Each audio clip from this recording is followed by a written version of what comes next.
Welcome back, everyone, after lunch. Hope everyone's well fed.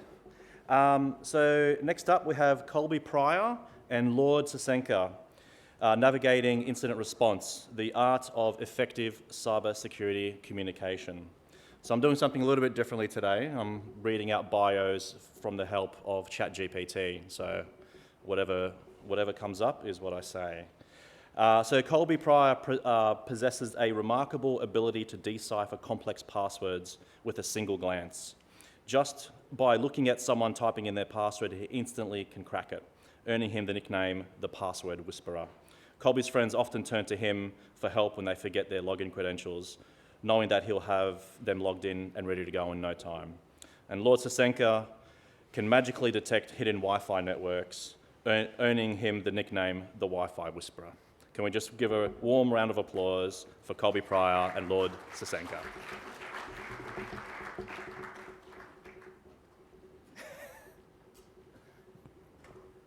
Hello, everyone. Does that work? Can you guys hear us? Yes. You're clicking? So we're going to do something cool because we're co-presenting here, but what we're very good at is winging it, so we haven't actually practiced this. I've practiced, we just haven't practiced together so that we can interrupt each other. So I promise we're not normally this rude, but we are going to interrupt each other a lot. We are. So who are we? It's already been done, I think. Lord Wi-Fi, and what are you? He went with Whisperer twice, which is kind of like an AI thing. It saw something and it just ran with it. Not very smart. But I'm Colby.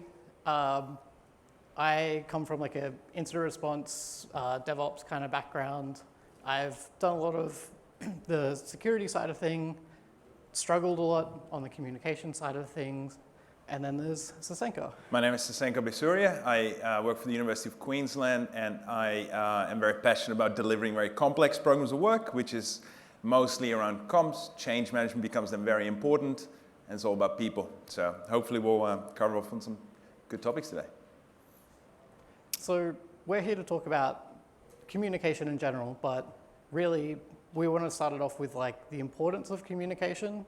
And you really came up with the idea of like, we start communicating from day one. And the first thing we're always asking is like, why to everything. It's something where we seem to be really good at initially, and then we kind of sometimes lose our way as we get older. Yeah. Well, maybe show of hands, who's got kids? That's all. So what's the first question a kid asks? It's always like, why are we doing this? Or if you say don't do it, why? Right? And I think that's normal. I think we as adults, we want to know the why as well. Why do we really need a firewall? Why do we need a firewall? And then, specifically, we grow older, we go into cybersecurity, and we really struggle with communication. Obviously, first thing up there is technical jargon. We're really good at our acronyms, and especially the more IT acronyms you go into the history of where they come from, they're just based on absolute garbage. And it's fun, because we're all just nerds. We like to name stuff of dumb things. But we also think we're really special. I think we are special, but sometimes we get a little bit secret squirrel about things. Simply because we're in security, sometimes we are quite secretive about the things that we do, even if maybe necessarily they shouldn't be. So when maybe we're pushing out this new MFA project, and we're like, oh, it's secret. We're using this thing, and we can't tell people. And really, we should have been championing that the whole time.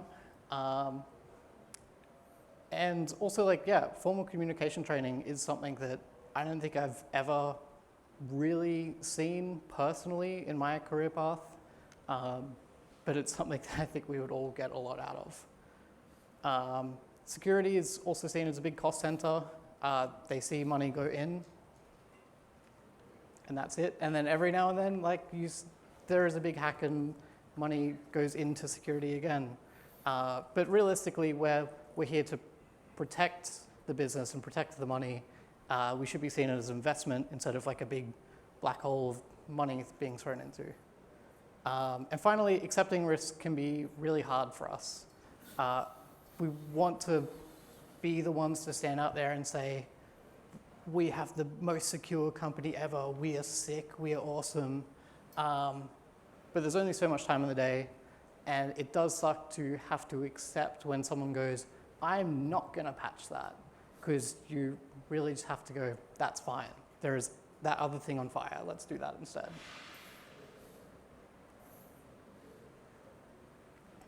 So the kind of stuff that we wanted to get out of this talk, beyond just us waffling along, is some specific techniques that people could use and try to make it fairly tangible. Yeah, and some tools, techniques, some principles that we can share. I think we're well placed to do this. Colby, obviously you work more on the technical side. I think you've seen bad examples and you've tried to improve on those. And in my work, obviously I touch on change, comms, very important. And there are some frameworks out there and some techniques that you can apply to try and get the messaging right, at least. So that's hopefully what we'll be able to share today. And you know what? It all starts with a first impression. I think, obviously we're going to talk about comms in general. So the way you walk into a room, shake a hand if you're comfortable to do so these days. Eye contact, a bit of enthusiasm. I think it all starts with that first impression. If you want to have a conversation, impress the CEO, you need to come in with, a little bit of authority as well. You know what you're doing. You're the expert. And that first impression really counts. Moving on to next slide, types of comms. I think, there are many ways to describe, categorize the types of communication. I've only got a couple of here. Obviously, there's visual communication, verbal, non-verbal, written, but many people forget about listening, which is so important, because if you want to get your messaging right, if you want to get your message across, you also need to listen to what the requirements are. And a lot of people really forget the listening bit. I think also with the listening thing, it's something you get out of more formal training and stuff like that.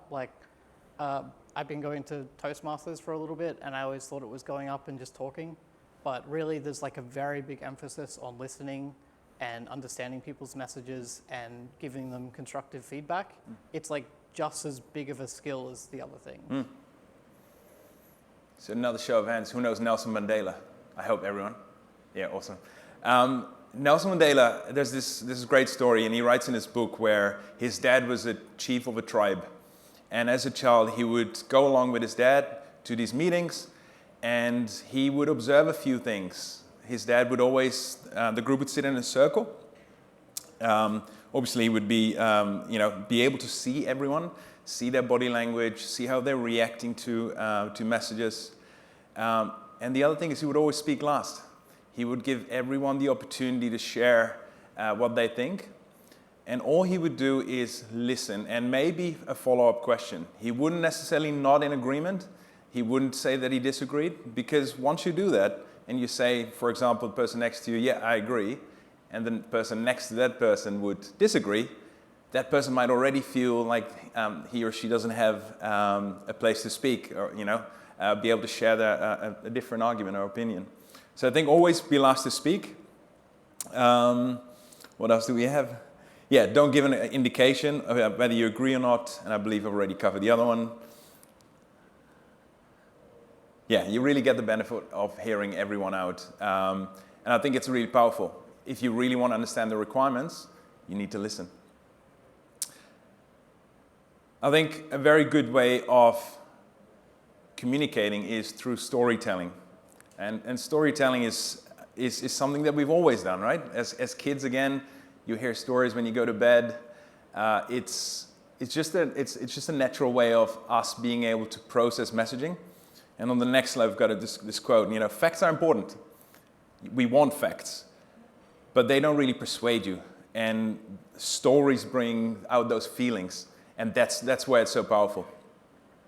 And a good way to structure your message is really going back to basics. I'm sure most of you are aware of the 5 W's and 1 H. So describe what's being done. Why are we doing this? Who's doing it? When are we going to do it? Where is it being done? How's it being done? And you see the emphasis on the why. Again, back as to when we were kids. We always care about why. Why are we doing it? And we also wanted to talk about just adapting your language. It's a very big thing for us security folks we want to instantly jump into talking all the technical details regardless of who we're talking to. And obviously you want to think about who you're talking to and what is their context of the situation. Specifically, like, we have, everyone goes off different things of they may be more focused on code. They may want the code to just be sent to them straight away. They may want something more visually appealing, statistics, like clear kind of messages. Yeah. Yeah, I think the last bit there is really important, right? So if we want to be heard, we need to speak their language. We need to speak the language of the audience. I think that's really powerful. One really big specific examples I wanted to talk about was the concept of talking down to CEOs or senior management or anyone like that. And I'm sure anyone, maybe you've done this earlier in your career, or I'm sure you've at least seen it a bunch of places where, the CEO of your company doesn't happen to know exactly how to write this app in this language, and they don't know about this specific RFC 2549. And I feel like we just kind of subconsciously trick ourselves to say, oh, we have to talk down to this person because we're talking about our knowledge domain and they do not know our knowledge domain. But really it's that point where we have to take like a step back and think about a CEO is working on a business level, and you have to think about where does this fit in with like the strategic level of the business or the operations of the business. So yeah, it's just something you need to catch yourself on because it's an easy trap to fall into, and it doesn't win you any favors. That's right. Who knows Simon Sinek? I'm sure a lot of people would have seen this video as well. I think this is a really good one. If you haven't, I really encourage you to go to YouTube, type Simon Sinek, start with why. It's a really good video. It's I think it's a golden circle concept where it starts off with the why in the middle, and then he talks about the what and the hows. And I think it's just so powerful. It goes back to the 5 W's, 1 H as well. It's just very, very simple framing. Another big thing is like talking about the concept of building your own brand. And again, I think it kind of relates into that security secret squirrel thing, is a lot of the time we try to hide things, but really we should take a step back and think about the things that we could champion and try to push that to, because realistically, if people don't have confidence in the security team, they're not going to reach out to you when the time is critical, and then that can really cascade into a lot more problems. I put in the nice little picture of CQU Uni was pushing a cyber heroes thing for a while. They'd made up little superheroes talking about all the different attacks and, like trying to encourage people to report more things to the security team and say, like, we're here to save you kind of thing. And I believe it was quite successful. I thought it was very entertaining. And I also have a quote here from Paul, my CEO at my company. I tried to prompt him a lot to just kind of get his opinion of what is stuff that you think you're missing from the security team in terms of communication. And again, he really came into the idea of championing the things that we do. And you can tell this is a Slack message because it's a very informal thing. So sorry, Paul. But yeah, it's a good thing. He relates to sales. Sales can every single time turn around and go, look at graph go up, we good. And it's very hard for security to do that because a lot of times graphs going up are bad for us, and you can just invert it, but like turning around and doing some work to remove like a massive amount of false positives from your alerting system lets your whole SOC team get so much more sleep, and it's such a great thing. But would any of you turn around and then like report that to other teams and say, hey, look at the cool work we've done? Because it may feel like it's not necessary to tell them, but I think you should try to catch that stuff anyway and send it through, because it does help build confidence in the team. Anyone as a side gig as a real estate agent here? I hope that's a no, because I can't stand them. But one guy that I really like, I don't know if you guys watch $1 Million Listing New York. I love that show. Frederick Eglund, he's one of those top brokers. And what I actually liked about him is he wrote a book called The Sell. And he talks about how everything in life, you're selling something. If you go on a date, you're sort of selling yourself. If you go to an interview, you're selling yourself. If you run a project, you're selling the project. And I think it's really powerful because, again, Colby just touched on the CQU example. It's building that brand. It's, actually saying we are here. We are doing good things. We're not just spending money. So be able to demonstrate that and talk a little bit more often, creating that champions network, whatever it is, that's really powerful. Now here we'll get to the cool stuff now, where I can share some techniques as well. There are many personality tests out there, but when you walk into a room, you probably don't have time to get everyone to fill out one of those 16 personality Myers-Briggs ones to understand who you're dealing with. But you can really quickly get a sense of who you're dealing with based on the 4 birds sort of approaches. So anyone could be a dove. Doves are very peace-loving and kind. You could deal with an owl, who are quite intelligent and logical and analytical. Peacocks, showy and outgoing. Some will say that I might be a peacock. And then we've got eagles, who are quite bold and decisive.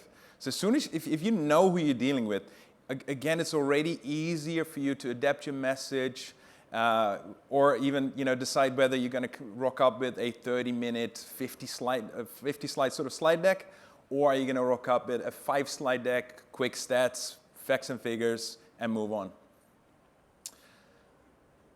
Another one is the interest and influence matrix. So again, being able to identify who you're dealing with and how interested they are is quite good. And then being able to also decide on the influence and the power that they have in your organization. So say it's very low influence but high interest. This diagram would suggest you just need to keep them informed, because they can be, they might not have too much influence, but they can be your biggest champions. They can talk about your initiatives. If you flip that, say it's low interest but high influence, you need to keep them satisfied, because those people are dangerous. They are, one, not interested, but they have a lot of influence. So as soon as you screw up, they're going to probably kill that project. But then, if you have high interest, high influence, manage them closely. Have regular meetings, regular check-ins. But then also, with that prior knowledge of who you're dealing with in the room, be able to communicate the right way and adapt your language. So you can do that nicely with a stakeholder analysis. For that, God, I wish I had something like this, in some of my earliest projects, of just knowing that, I don't need to worry about that guy. I'll just keep him informed.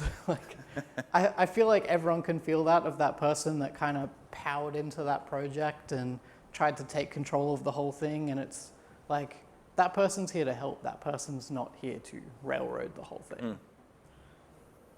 Yeah, so once you bring those two things together, you end up with this stakeholder analysis, where you have a person, you now know what their level of interest is, what their level of influence is, you know how to manage them now.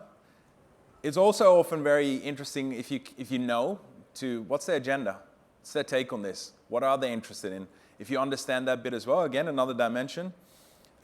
What's their attitude towards a project? Do they just care about the return on investment, or do they actually care about the custom experience? Again, that helps you to tailor your slide deck or the comms that you have with that person. And then, the personality. Now you know whether it's a 50-slide deck or a 5-slide slide deck. And I really feel like Sasenka is coming at this from a project management point of view. And this is really where a lot of this stuff is done. But I don't really see this stuff being done in security at all, especially incident response, because we have to do this stuff really quickly. And a lot of the times we muddy that water. And it'd be nice if we could kind of go ahead of time and try to figure out to know who we're supposed to talk to and how to frame that communication during it. I think being proactive here is good, right? Yeah.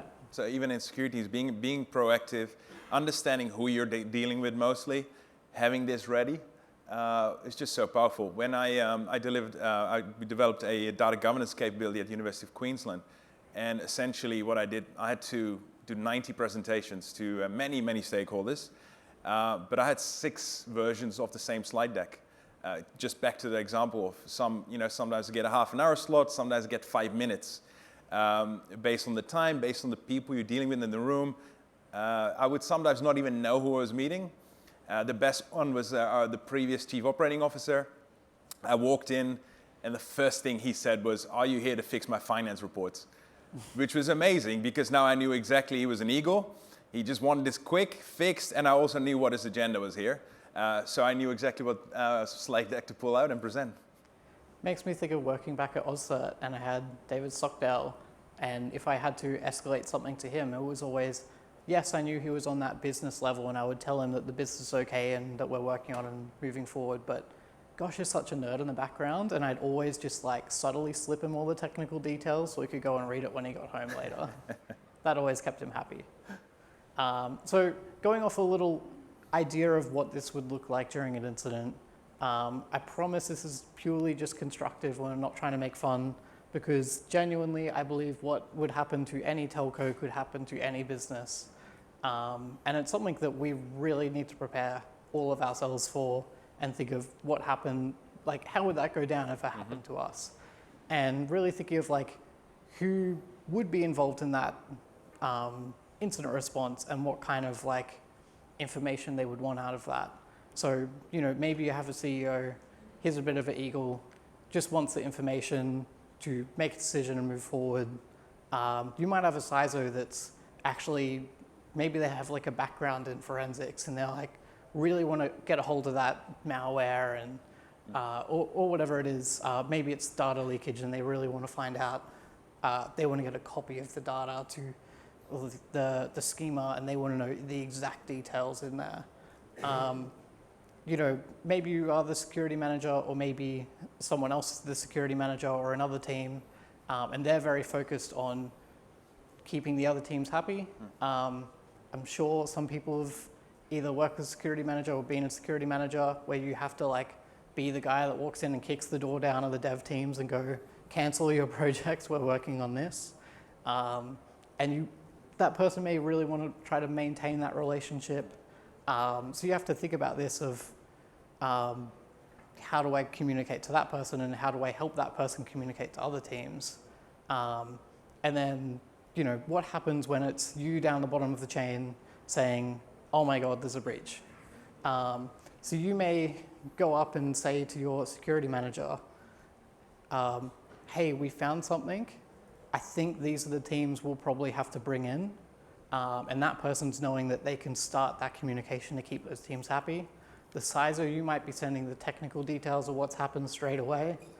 And you may then be giving them the information to send up to the CEO, or you may be forwarding it through in your own way of saying, something's happened, we're working on it. Don't have any more information yet, but at least they know about it.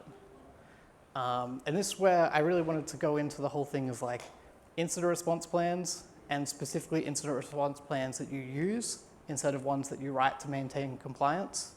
Because I don't know if anyone else has ever had this before, but you have like the behemoth incident response plan that you do read through and you try to memorize.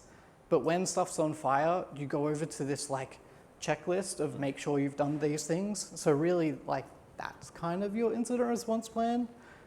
So having something very small and easy that you can go to that's like dot points, is very tangible. Obviously practiced, always practice this stuff. Like number one communication thing is if you've already talked through an incident with the specific people, then the next incident will be so much easier. Having run books for tasks, that's a no-brainer. But specifically including a communication strategy in a incident response plan. So you may put stuff in there of saying, this is how you contact people. You make a Slack channel, you bring the right people into that channel. You should always start the Slack channel with a, hey guys, here's what's happening. You should not wait until you've got like the perfect understanding of absolutely everything. You should be able to write a clear and concise message, even if it's incomplete, so everyone's on the same page right from the start. Setting timelines of saying, hey everyone, I'm gonna get back to you at 12 o'clock, or in this many hours, or in this many days. And sometimes you reach that point and you go, we're still working on this, or I sent a contact off to this third-party supplier and they're still not getting back to me. But still like sticking to that and turning around and going, here's our communication time, this thing is still in progress. So at least people know that something's still in progress, even if you have nothing to say, instead of just going dark. And I think as part of that comm strategy, also using that stakeholder analysis again, right? So if if you know that whoever you need to report to, you just need to keep them informed. One bullet point, 2 bullet points, once in a while will be enough. But if you know that whoever you're reporting to is someone that you need to manage closely, just try and have a different strategy. Try and call them up every half an hour, whatever that person requires. Yeah, and this is where my reminders is Homer Simpson with his everything's okay alarm. I think it's okay to have an everything's okay alarm during a security incident. It will constantly blare out information and saying, hey, it's still, we're still working on this, everything's okay. And then the other thing is don't talk with spaghetti in your mouth. Don't just go out to the Slack channel and dump like a big, massive technical deep dive into something when people are still trying to figure out whether or not your customers are affected. And that all kind of leads into my other quote I got from Paul, my CEO. I was really kind of priming him of when should you tell senior management that an incident's happening? Because this is something I've seen time and time again at different companies. I've spoken to different people about this. I think just yesterday, ACSC put out an advisory about this new snake malware from like a Russian crew. And that's something that's starting to hit like news articles and stuff like that. And the worst thing you ever want to get into is some other CEO friend of his sees the news article and go, what are you doing about that? Because I think Paul's a lovely guy, nothing against Paul, but I feel like CEOs in general have a little bit of the CEO ego rivalry there. And you want them to be able to turn around and go, oh yeah, my security team, they told me they're looking into that. Literally just looking into that. You don't know whether you're affected. You don't know if your customers are affected. They just want to know that you know and that you're looking at it.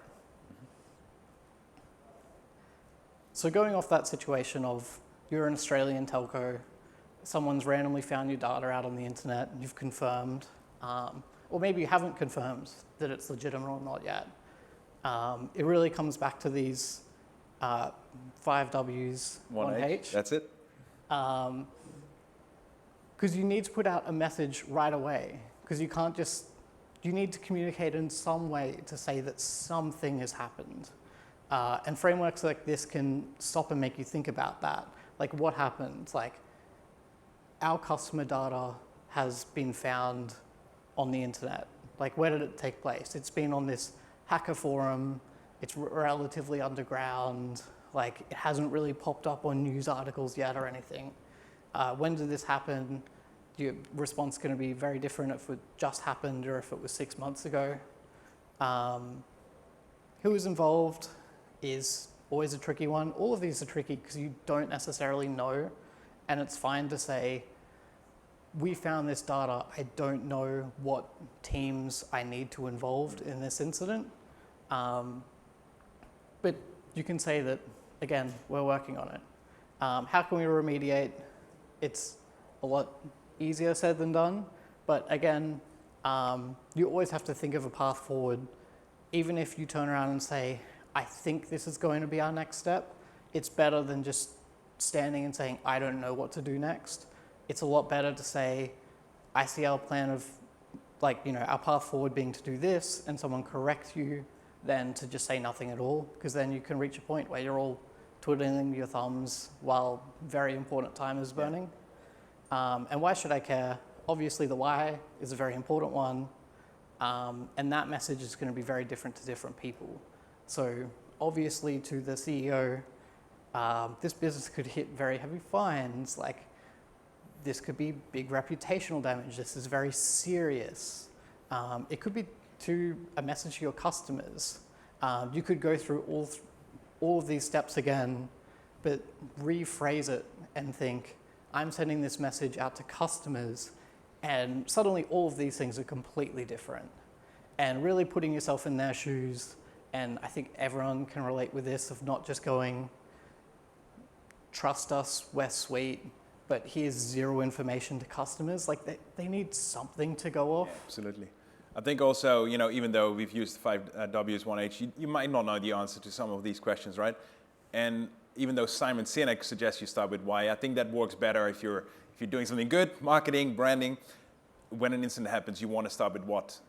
You want to start an email with very, very quickly, this is what happened, and this is what we're doing about it. And use the other 4 Ws and 1H. Another big thing is I think lots of people have done this if you've done incident response, but gone, hey, there's this terrible incident. All your servers are screwed. I have to get you to do all this work. By the way, I'm Colby. How many of you gone and introduced yourself to a team, like a sysadmin team or a dev team, during an incident? It's the worst thing to do. So kind of the idea of talking to teams ahead of time, and specifically I put absolutely number one is service desks, because they're just always neglected. I've been one of those people, I've done the hard yard in the service desk. I know what it feels like. The second anything happened, they're the one that cops it the most. So just kind of priming them, going, hey, there's an incident, we're going to tell people about it, and you're going to get hit. Here's a statement to give people. I feel like it's very rare for a security team to turn around and send something to the help desk before they send it to customers. Normally it goes to customers first, then they start scrambling, and then they go, please, what do we tell them? Obviously, other technical teams, you're going to have to prime them on stuff, let them know ahead of time what an incident looks like. They drop their tools and work on the incident instead. CIO, CEO, all that stuff, really that's kind of a tabletop thing. Get them comfortable with the idea of what it looks like during a big, scary thing. Also comms teams though, because if ever you need to get to a point of hey, actually our customers are affected, how do we tell our customers? And that can be really tricky because you may not even know, you may not even have access to the blog website, or there may be all of this stuff about a style guide of how does the company write its own messages. And it's very tricky to be frantically reading through all of that stuff during an incident as you're trying to prep something for customers. And lastly, AusCERT, AFP, ACSC, it is nice to know in an incident response plan when it's good to reach out to them ahead of time. I've certainly, I did my time working at AusCERT, and I had seen companies go through big scary breaches, and there's certain stuff that we could have helped them with, and I'm like, I wish you told us. And I know it's the same thing with AFP and ACSC. I know sometimes ACSC can feel like I don't earn enough money at my company for them to help me, but I don't think it's really hurting to reach out to them if you think there's a serious incident. So yeah, we're also going to talk about, so there's all this stuff about incident response, but I also wanted to change gears and talk about proactive security measures, because I also feel like this is something that we really struggle with. So really thinking about it from, eventually it has to come to a line item in a budget, and you really have to stop and think of what's the rest of the context of the business, what's their strategic roadmap at the time, what are they trying to accomplish? Your company might be pushing for some form of compliance or some new strategy, and it might fit nicely with that, or it might just pretty hard clash with that. That's not really the business's priorities at the moment. Return on investment and cost on breach is kind of tricky because it is kind of crystal ball with security a little bit, but it can't hurt to try, in my opinion, because I think it does break down that idea of security just being a black hole you throw money into. That's back to your point, right? I think if you're in an incident, if you're going to start introducing yourself to, oh, I'm so-and-so, I work in the security team, this has happened, you're probably not going to get too much buy-in. But if you are well known, you've built your brand, you keep in touch with the CIO, whoever it is, you're going to get much better returns, I guess, because you've known them, they know who you are, why you need it, they know a little bit more of a story. So yeah, I wanted to go off a bit of just an idea of what I think this would look like, of going through a proactive security measure. I can see Carl, my old boss, is rolling his eyes in his head because I love talking about third-party vulnerabilities. I personally think that it's going to be the next big thing at some point in the future. And again, this is kind of coming into when I'm pitching this, that it does come under like the storytelling of framing it, because like the American government was pushing a lot for regulation of new cybersecurity regulations. And software bill of materials was in there, and everyone started freaking out going, oh my God, we have dev teams building stuff everywhere and we have no idea what all of these libraries they're using. And all of a sudden, like, the government got pressured a little bit and they backed off, and it didn't make the final draft of what they were trying to push through. So the software bill of materials fell off. But essentially what that's communicated to every single business, hey, within the next 5 years, they're going to try again. And eventually they're going to win. And eventually there's going to be compliance out there saying, you need to do software bill of materials. And it's so much easier to do it now while it's nice and cushy and you can take your time with it, instead of big thing coming through, do it immediately. So thinking about what are your internal processes, like do you have to write a business case, stuff like that, kind of priming to people that would be reading that business case that you know you're going to write it. Don't just surprise them with it. Thinking about who your stakeholders are, going back to that analysis, try to map it out ahead of time so you can ask for feedback. And yeah, really just getting that justification of why you're doing this. I like stats. IBM did this great report about the cost of data breaches. I'm not sure how visible that will be, but you have like business email compromise, phishing, stolen or compromised credentials kind of in that like upper edge bracket. And they're the stuff that everyone talks about nonstop. And then if you kind of take a step back and think about, okay, how much money are we throwing at those things, which is, I assume, quite a lot. Business email compromise and phishing kind of a bit melded into one. But then just below it is vulnerability in third-party software. But I don't see hardly anyone talking about that, just because it's not number one. And my justification for it is, how can you accurately measure risk if you don't know what the data is? So if you don't know what your third-party software inventory is, you can't really make a decision on how urgent it is to patch. So really secretly, this was all just like a risk management talk in the whole time. Obviously, legal and compliance can come in, be your biggest friends. They probably won't have biceps like Arnie, but they will, if they are the justification for your project, it's going to happen. Like it's 100% going to happen because it has to happen. So they're always like the biggest things, and sometimes we forget about that when we want to buy the new fancy appliance. But really, that should be number one. And thinking about the context of, I asked everyone here, and I see all the people saying whether they work at a corporate or if they work at a startup. And I looked a lot into software bill of materials, and I saw a lot of people saying that, we will hold your devs accountable. We will stop them from writing bad code. There was all this very bureaucratic administrative wording around it.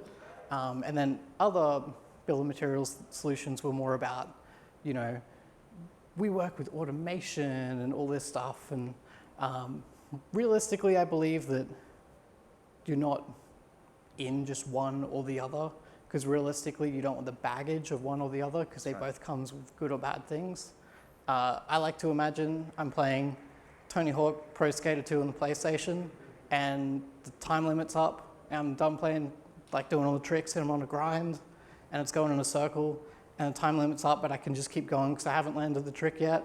But eventually I can jump off, and if I land it, I get all the points. So I can get all the benefits of being a fast-moving startup and all of the fun stuff of the big security and compliance of a corporate.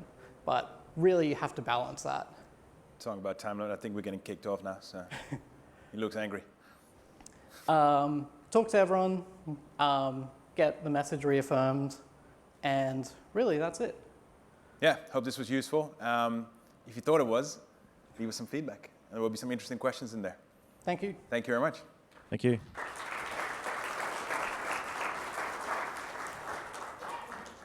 We do have some time for some questions, if that's cool. Perfect, yeah. Are there any questions in the room? Because I know there was one online. Mr. Pauly? Thanks, Go boss. easy on us. Great talk. Cheers. On stakeholder, you had a stakeholder chart there before. I'm just interested about how, if you guys have applied that and how you kind of found kind of life before and life after. Yeah, absolutely. I'm happy to talk about that. We use it quite a lot, and we maintain it. Every month we open it up and we look at it, see if it's still valid. And obviously, when you have a list with 50, 60 people in there, there's going to be changes, people are moving on. So it's really important to keep that list up to date. We actually bake it into our comms plan. So we sort of map it against some of the channels that we have. So like, do we email them? Is it a face-to-face meeting? Do we use digital lock screen banners, email signature banners? We really link those stakeholders to some of those channels as well. So we get a lot of value out of those things. Yeah. Cool, thank you. So the question online was just around if the slides are going to be being made available. Because I know there was a lot of information there, and there's a lot of take-home. Absolutely, happy to share them. Yeah, Absolutely. Get in touch with us, but I'm sure AusCERT will also Yeah, send them we'll around. definitely share it with AusCERT, and I think they will share it around, but failing that, get in touch. Easy. Any other questions in the room? Oh, one over here. Get my steps up. This is great. Thank you.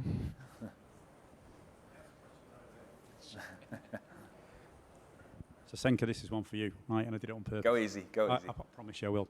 I do like the stakeholder analysis, but would you add personal details in there, right? So if you built up a personal connection with those individuals, so I get what you're doing with regard to the incident and how you're pre-planning, how you're being proactive. But if you build up that personal relationship with them, hopefully things go smoother in the bad times as well. So the answer is yes, but I probably wouldn't put it in the official document that I'm using at work, stored on my work OneDrive. Whoever attended Shelley Mills's workshop, Shelley can share you an entire database of the dogs that people have, the names of their kids. To start that conversation, she's a creep, so watch out. But seriously, I do try and capture some of that information just to start the conversation a bit more lightheartedly and show that we care. So yeah, I would probably keep that in my personal OneDrive or OneNote rather than the work one. Fantastic. Thank you for the question. Yes, he does do that. We are out of time, so we'll have to switch over for the next speaker. But I just want to say massive thank you, Colby, and Lord Sasenka. Pleasure. Thank you. For those that don't know, Lord Sasenka owns 11 square meters in Scotland, so I'm a lord. There we go. Thank you. Thank you all.